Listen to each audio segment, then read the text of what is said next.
যদি বাবর আজম আসতো আমি গ্যালারির উপর দিয়ে লাফ দিয়ে চলে যেতাম।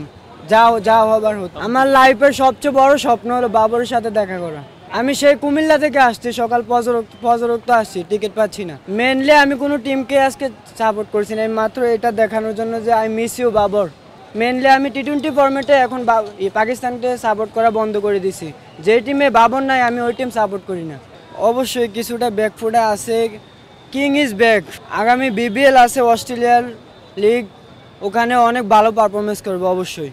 পাকিস্তান টিকিটকে যদি ব্যাকফুটে ফেলে দেয়, আপনি এখন বাংলাদেশ আর পাকিস্তানের প্রথম ম্যাচটা দেখলে আপনি বুঝতে পারবেন।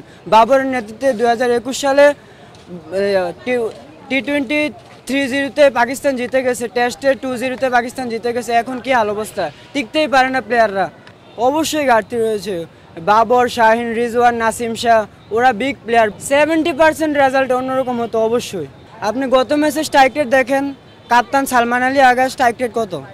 110 রান করলো 120 বলে, 120 বলে তো 150 প্লাস করতে পারলো না।